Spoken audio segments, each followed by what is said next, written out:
দক্ষিণ চব্বিশ পরগনার ডায়মন্ড হারবার ২ নম্বর ব্লকের কলাগাছিয়ার মোড় এলাকায় তৃণমূল নেতা রাজু বাগ ও বিজু বাগের বাড়িতে বিপুল পরিমাণ ত্রিপল মজুদের অভিযোগকে কেন্দ্র করে চাঞ্চল্য ছড়িয়েছে।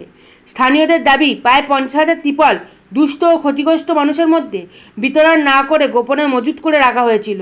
দীর্ঘদিন ত্রিপল না পেয়ে ক্ষুব্ধ বাসিন্দাদের তালা ভেঙে ঘরে ঢুকে বিপুল ত্রিপলের মজুদ দেখতে পান বলে অভিযোগ। খবর পেয়ে ঘটনাস্থলে পৌঁছায় পারুলিয়া কোস্টাল থানার পুলিশ।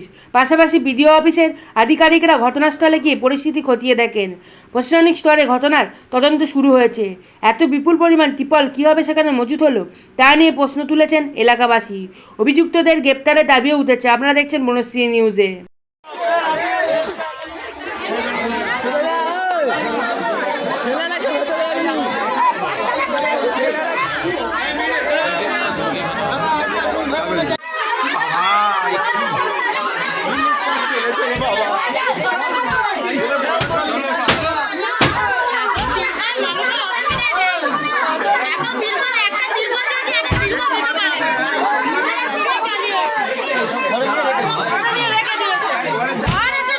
গ্রামে সরিষাতে থাকি।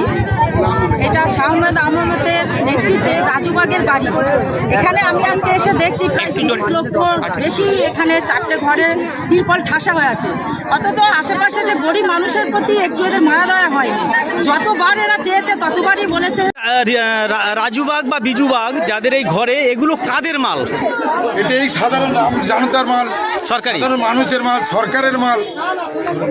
এখানে মানে কেন আছে আপনারাই ভেবে দেখুন কেন আছে।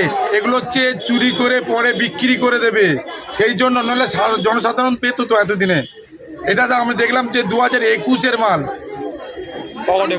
এটা জমা করে রেখেছে কি করলো। কিছু মানুষদের হয়তো বেচবে, সেই সব টেন্ডার পায়নি বলে এখনো আটকে রেখে দিয়েছে।